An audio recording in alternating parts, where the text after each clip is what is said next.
panel are first of all two of the, in a way, architects of Malta's blockchain legislation, which, if you read up on it, has actually gotten quite a bit of comments as, let's say, being one of the countries that is leading the field in the world.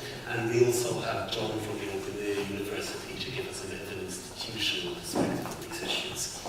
So I'm going to start with a very, very basic question. And when you look at, let's say, the history of blockchain, this in a way started merely as an anarchistic technology that was supposed to remove centralization from the central banks. And the most famous, probably first use of Bitcoin was actually to trade drugs on the internet and so on and so forth. So how does a technology that was meant to, let's say, decentralize from governments suddenly become the object of legislation from governments? And how does that work from, let's say, conceptual and legal perspective? Who'd like to start with this?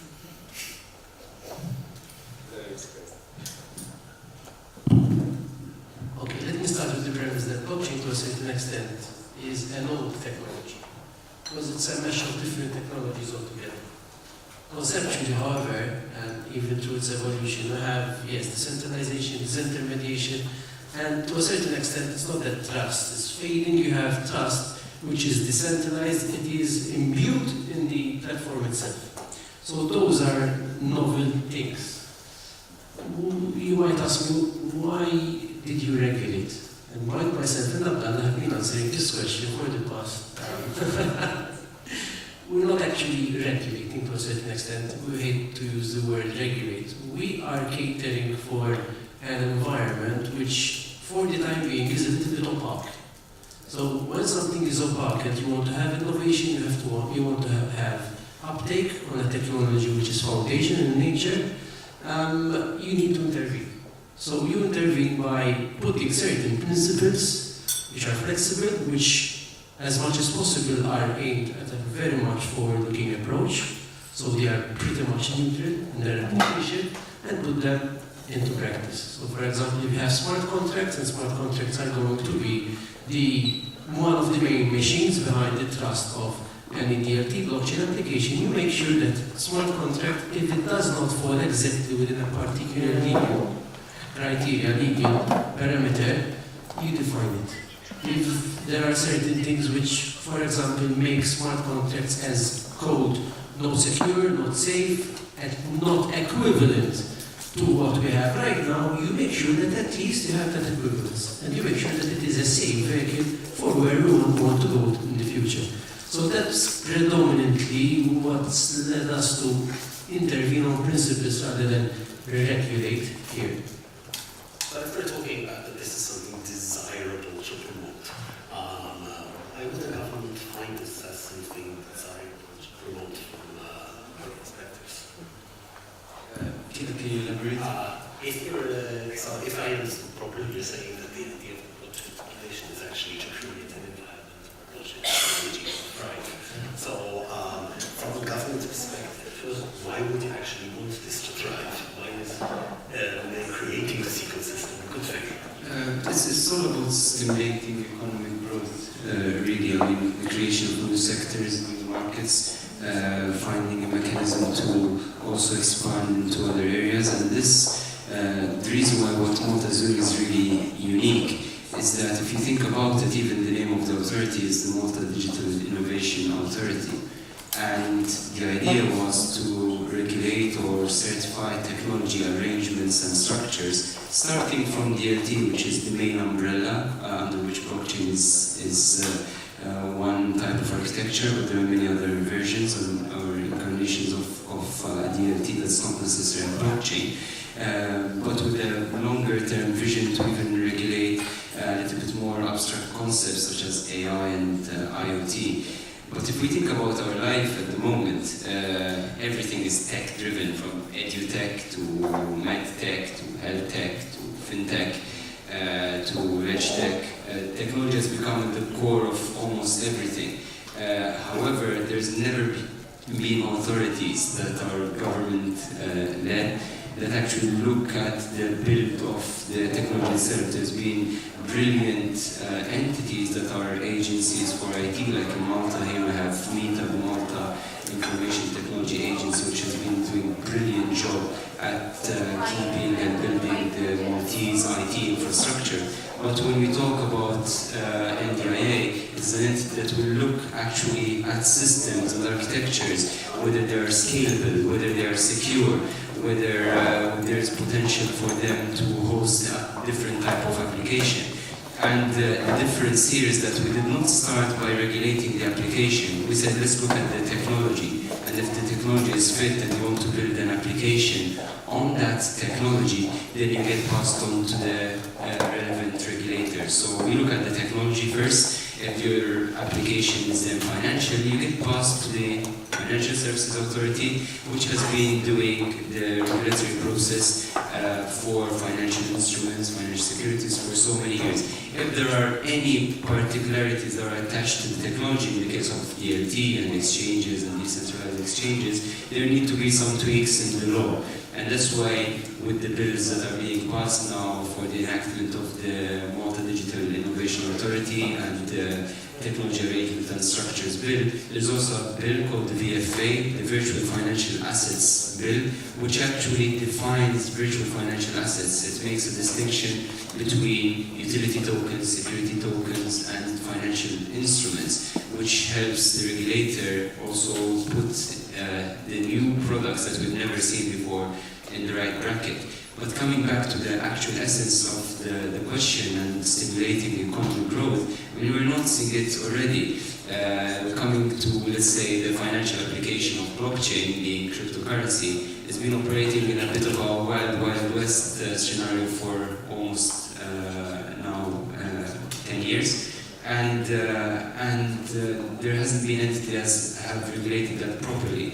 We have venture capitalists that are interested in investing in this space, but they will never touch an unregulated space. As soon as Malta came out as one of the first countries in the world to regulate the technology arrangement structure and also the financial products that are being built on top of that, we've noticed not only big corporations that are innovating in this space coming to actually either explore setting shop here in Malta or basing here in Malta, getting licensed here in Malta. Some are even startup projects that want to gain credibility through licensing coming here to Malta. But we are giving a lot of comfort for the investor themselves that now there is an entity that has looked in a thorough manner at their systems, their architectures, making sure that their interests are safeguarded, and also the consumer as well.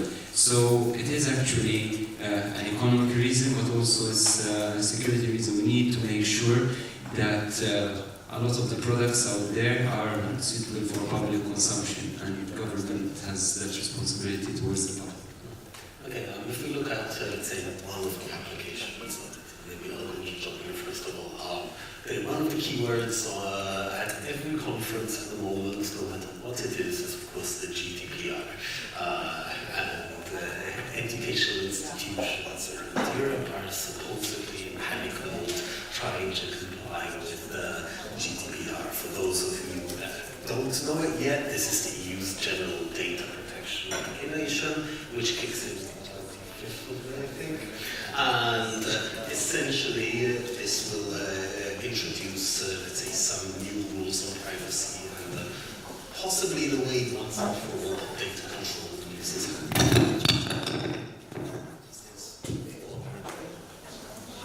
So if I would ask you a question, from your perspective, how could a technology like blockchain help or hinder an educational institution in actually dealing with these privacy issues? That's a good question. So, yes, there are elements in my university that are panicking. I tend not to panic too often. I have talked to fellow people in the blockchain space, in various startups in the education space, and people looking at CVs, and other people that have some links to expertise in GDPR. And my current impression is I ask the same question and I never get the same answer twice. So I've had the positive and negative answers for whether hashing somebody's personal details and putting a hash on a blockchain, whether that counts or not. Whether if you encrypt information and you throw away the key, does that count? Have you really forgotten? If no one can ever read it, it's like if a tree falls in the woods and no one's watching. So if there's an encrypted file and no one can ever unencrypt it, does that count? So I think, and as I said, I'm involved in this EU observatory project. So I think what tends to happen with technologies is you get this dance between policymakers and the technologists, which somehow each looks at each other looking for the answer, and then they dance together for a while, and then they come up with an amenable solution. I mean, in some senses, a blockchain is great for governments in the sense in that you're empowering smaller players, which in European context they're always trying to empower SMEs and you're trying to empower citizens. On the other hand, you have issues of complexity and usability.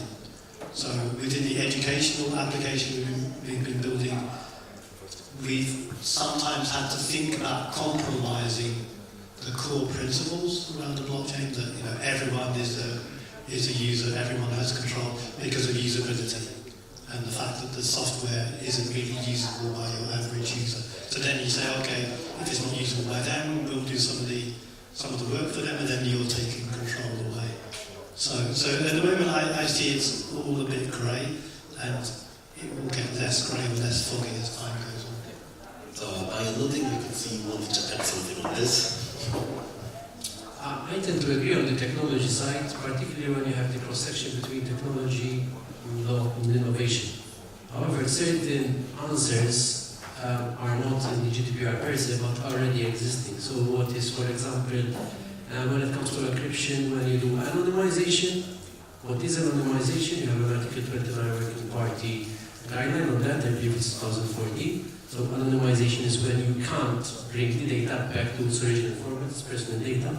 But even that, when you speak about technology, when you have machine learning, we have big data, to a certain extent, even that particular definition becomes blurred as well, particularly with blockchain, when you have those safer environments where the AI can dip, okay, and to a certain extent, irrespective of the characteristics of the particular data, but the data sets can be in itself, can lead to the identification of a person, but let's park that for the time being. So you have a definition of anonymized data, you have as well a definition of pseudonymized data, which intrinsically is in the GDPR itself. So pseudonymized data, for example, we were mentioning hash. If the hash is reversible, so it can be linked to something that is pseudonymized data, that is personal data, there is no question about it. But I think we are concentrating on this from the wrong angle. The first angle should be that if somebody is building a technology platform, being a blockchain DLT, but is building a technology platform, it needs to be data protection by design. Now, data protection by design is not a simple word.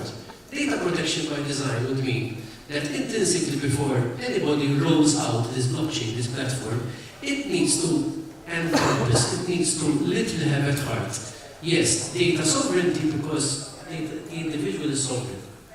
He's not absolutely sovereign, but he is sovereign. So yes, data sovereignty, but apart from that, all the other principles. So data minimization, storage limitation, proportionality, and all the rest. So that is the starting point. And it is there where the GDPR is a little bit at loggerheads with blockchain.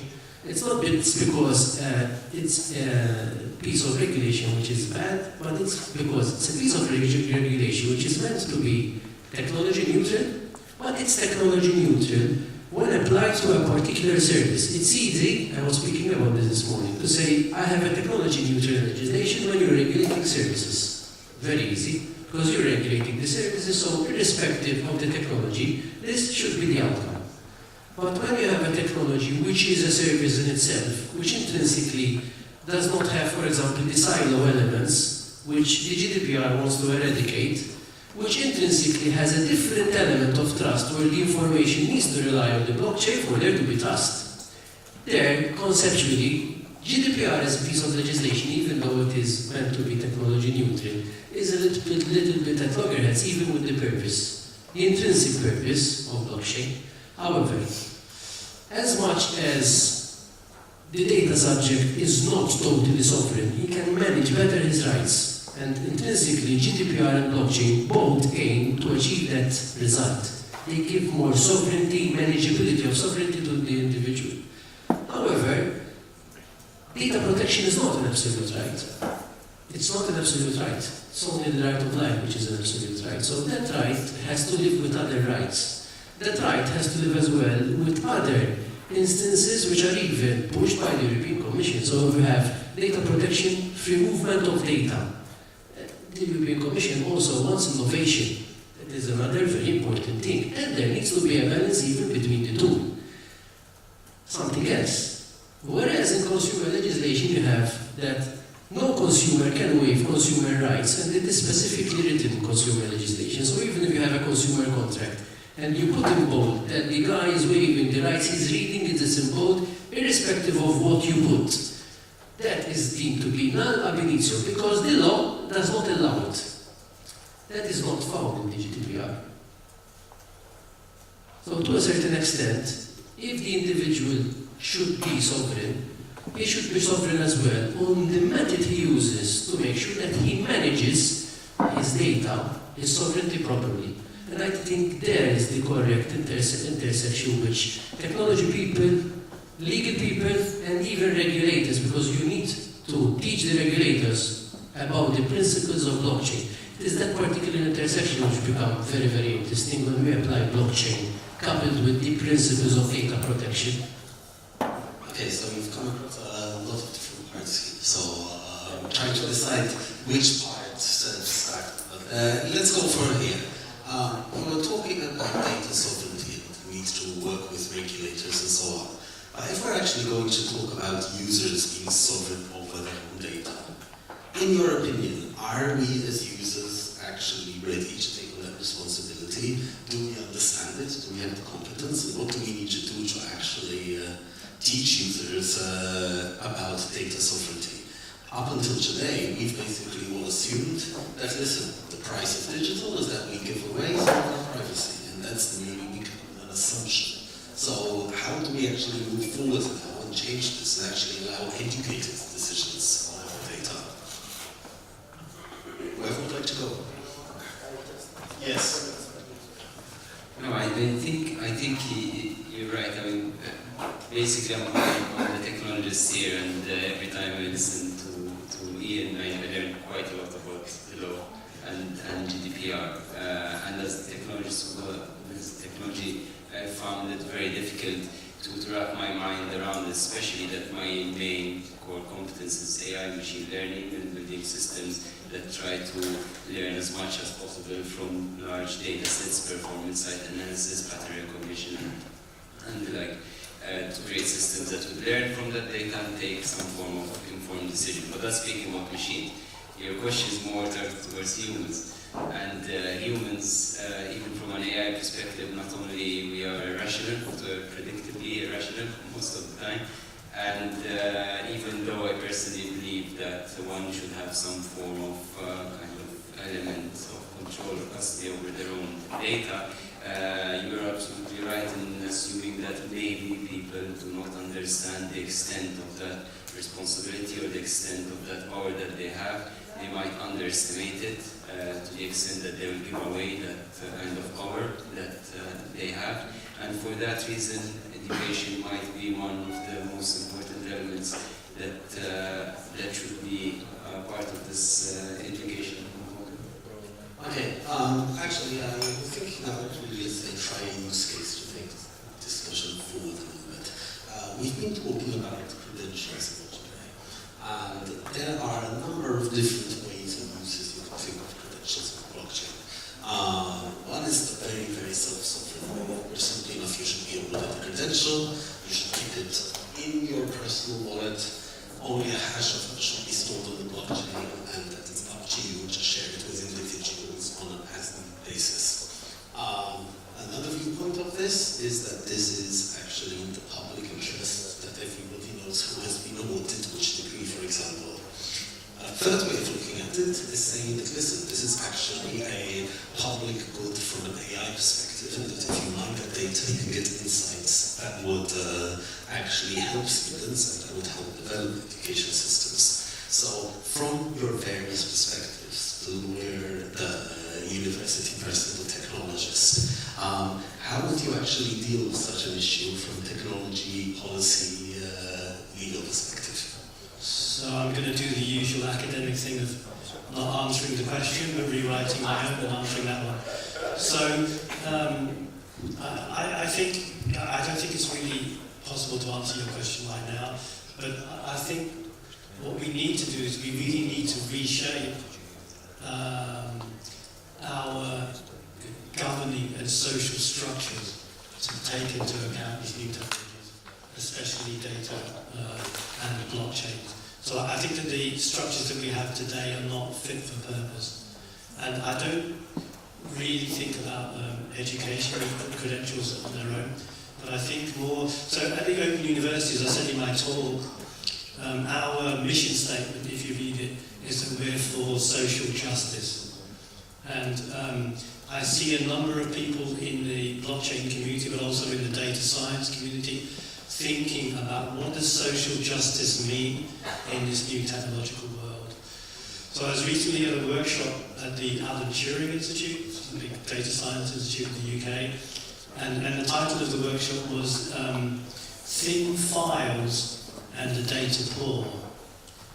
So one of the things that may be happening is that this prevalence of data and big data may be exacerbating the issues that the poorest elements of our community have. So some examples of this are, in the US, 30% of the population cannot get credit because they do not have any credit history data. I think the percentage in Europe is around 10%.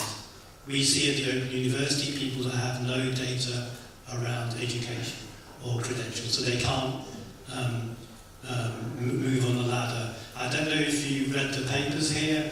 We have this ongoing scandal the newspapers talk about of the Windrush community. So these were the people that came from the Caribbean between 1945 and 1973. People who are 60 years old, who have been in the UK since they were children, maybe 5 years old, were asked, can you provide data to show that you've been in this country every year for the last 55 years?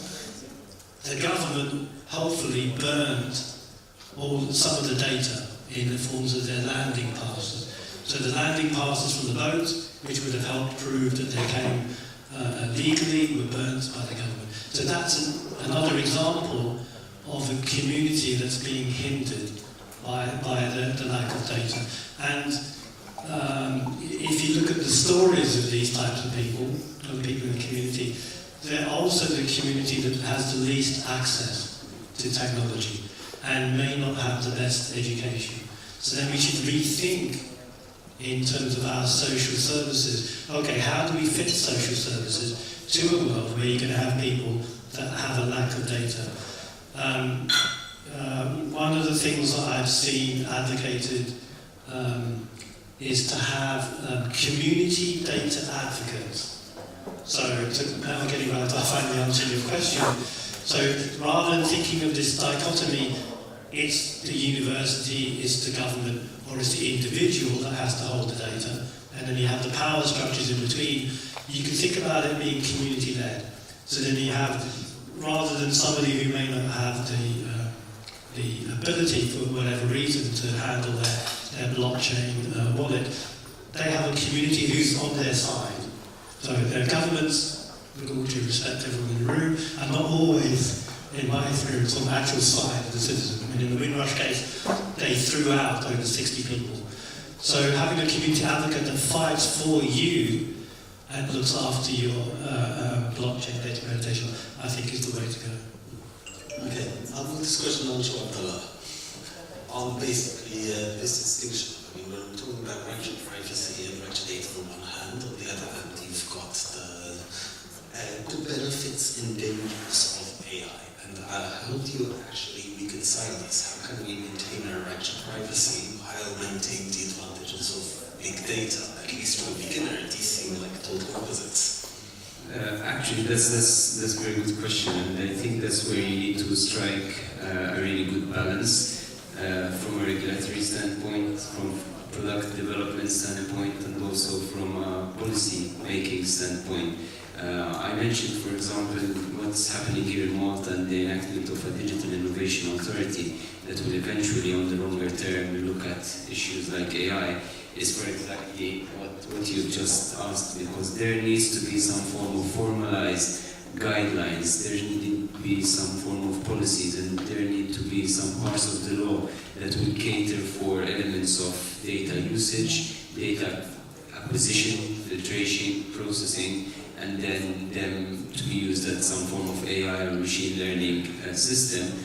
There should be also guidelines around the development of those systems from an architectural standpoint. So, as a technologist, don't get me wrong, technologists really do not like the word regulation, mainly because the tech space has not been regulated for a really long time. But I think we owe it to ourselves, we owe it to the consumers, we owe it to all the citizens. It's about time that developers and technologists actually assume some form of responsibility when they're coding certain systems, when they're designing them, when they're architecting them, to make sure that not only they fall within the guidelines that the regulator is giving them, but also to have that extra initiative for them to safeguard the overall population. I might sound like a little bit of a pessimist, but I do agree on the school of thought of Elon Musk, Bill Gates, late Stephen Hawking, that AI is a threat to humanity, even though I develop AI systems, and I actually do know that they will eventually become a threat to humanity if we are not responsible enough from a development standpoint. So when we mention regulation, I know the word is a little bit harsh, but we're also talking about the guidelines, the policies, and the mechanism of how these systems should be built, and also the certification of the developers that are in charge of developing certain systems. It's not a foolproof mechanism, it hasn't even been fully tried yet, but it's a step in the right direction to just try to safeguard against potential threats that are not as science fiction as a lot of people think they are. Okay, in the meantime, by the way, I remind you that the slide is open, and we have a question on there that is too good not to ask. And it's asking that if blockchain technology is ever hacked, who is responsible for the breach of confidentiality of personal data? Is it the issuing institution or the individual user? I think the answer to this can be it's a very difficult question. But it needs to be taken from the data protection point of view. You would need to determine who is the controller or processor, not be my guest. Okay? Even a node can be a controller, to what extent can a node be a controller, then what particular rights would apply, if he can amend, if he can give data subjects access. I think that's still unknown, particularly in a public blockchain. However, leaving the data protection aside, from a purely contractual point of view, if you have a blockchain and the blockchain is a software, so to a certain extent it was commissioned and the breach is due to a particular shortcoming from particular obligations in the agreement, that is a contractual provision. So in that case, somebody will be contractually liable. Then you need to see what they have in the agreement, limitation of liability. Sometimes it's not the lawyer, but the client who's very inventive. However, even if there is no contract and a third party who is not related to the contractual relationship suffers prejudice, so leaving data protection aside, leaving the contractual provisions aside, there is what we call the law tort, the Aquilian concept under the ancient Roman law. So in that case, the third party can actually sue either the person who rolled out the software if he could anticipate that there were certain shortcomings. So at the extent of maximizing more profit, he just rolled out the software without catering for other possible hiccups that the software could have had. Or otherwise, even directly the software developer, which is a remote case. But this is all legal jargon. Okay. I have a specific question related to blockchain.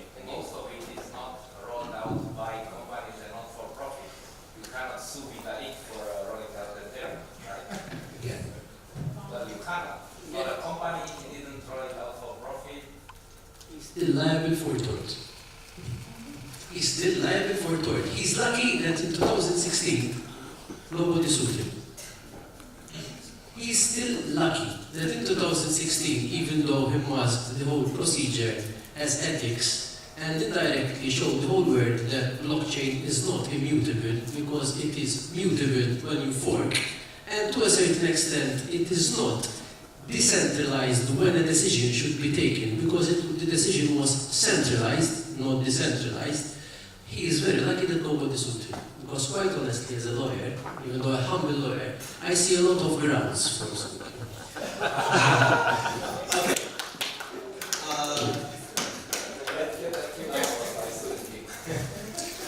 So, I was wondering if the table could help me explain a concept. Alex is going to shoot me. So I was wondering if the table could help me explain the concept. So we hear a little bit about how blockchain is going to help GDPR, and that has got something to do with the fact that by using blockchain you can minimize your data exposure as an institution, and that you will be able to collect less data, and that you will be able to save less data as an institution. So, as a panel, could you help me explain what this concept is and how it looks like exactly? Whoever would like to go. So, simply enough, I mean, when we talk about self-sovereignty, and self-sovereignty is usually talked about a very high concept, and we're always talking about identity as sharing elements of data, and that you can choose what elements of your data you share with an institution, and that they can check this without actually holding the data. And these are all a little bit high-level concepts. So if you're going to explain what does this actually look like in practice, if, say, for example, I'm going to apply for a university with a self-sovereign identity, what does that actually look like in practice for a user and an institution? If I may, so basically, when I was invited to this panel, I was told that GDPR and blockchain. As I said in the disclaimer earlier, it wasn't for Ian. I wouldn't have known much about GDPR because I haven't had, a lot of exposure and proper legal understanding of what it is in general. But in my personal opinion, it is a little bit of a paradox from both sides, because if we are trying to safeguard certain elements of the data, and we say that with blockchain we have encryption, which is two-way, hashing, which is one-way, we have immutability, we have transparency, which again might not fit with the entire GDPR concept, and we have certain solutions, initially with general database systems, there's like CRUD and CRAB. Without going very technical, CRUD stands for create, read, update, and delete. And CRAB is create, retrieve, append, and burn.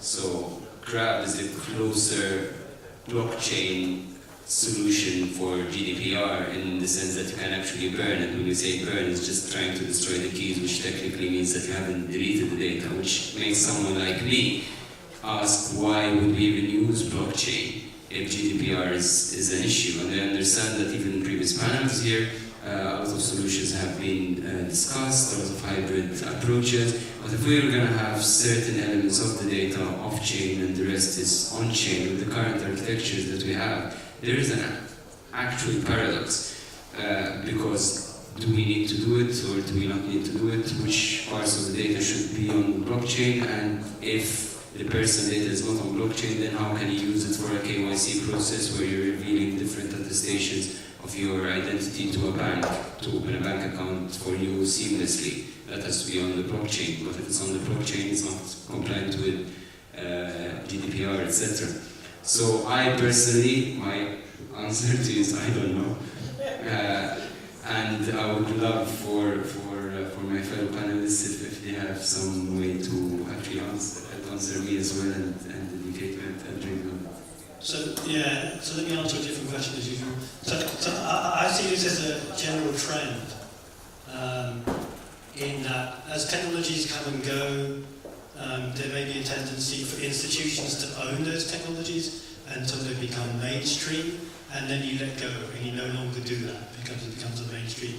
So maybe when universities were first created, all of the books may have been written in-house. And then the printing press comes along, and then later companies come along, and then the printing is outsourced. I remember that the UK government a number of years ago put a lot of effort into open data. So if I remember correctly, the UK government has 13,000 websites. And what the Prime Minister at the time, Gordon Brown, realised is if he really pushed open data in a big way, they wouldn't have to run all of those 13,000 websites. You just provide the raw data, and then other people create beautiful websites or apps over that. Now with the blockchain, one of the things that may happen is it no longer, you remove some of the responsibility at the university for running some of the elements of the data, if the regulations allow it. So if your students are becoming more of an owner of their own data, and if that's being maybe looked after by other parties, apart from your one institution, then that saves you the effort. And who cares if they do it incorrectly? Because you won't be sued. It will be somebody else. So that will be eliminated. Okay, I'm being told to conclude, so I'm actually going to ask all of you one last question each. And this one is going to be the hard one. First you. Can you, and it will be the same style for each of you, can you explain the concept of immutability to a 10-year-old?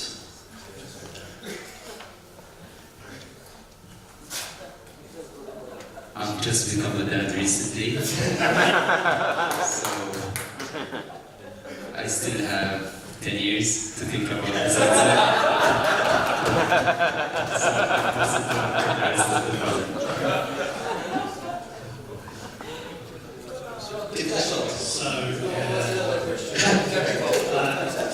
So I really agree with the previous answer about the Ethereum group, the Ethereum Classic. So in that style, I have two teenage daughters who said their main questions to me are, Dad, can I have a lift? And Dad, can I have some money? So remembering when they were 10, what I would say is immutability is when Mum and Dad say no, it means no. And it is immutable. Ian, rights to be forgotten for a 10-year-old. Yes. I would rather use right of erasure, because right of be forgotten is no longer present. For a 10-year-old, this is the fact. Right of erasure. Erasure. For a 10-year-old. Why not 13? I can't replicate with the seconds. So again, I have a lot of experience with my teenage daughters.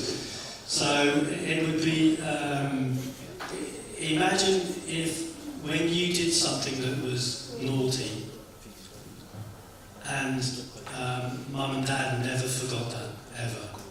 So this is the ability that if you do something naughty, Mum and Dad will forgive you after a short time, and it will be forgotten.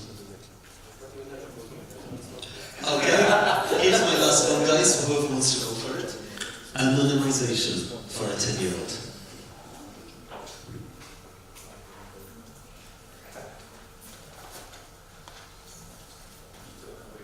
And nobody wants to try that. Chatting on Snapchat.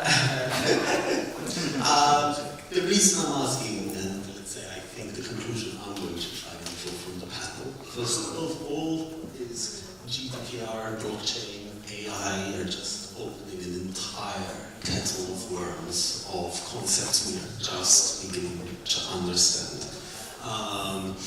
We generally think that they're going to be good for us, but the point of the 10-year-old question is simply enough. Can we actually explain these concepts to our kids?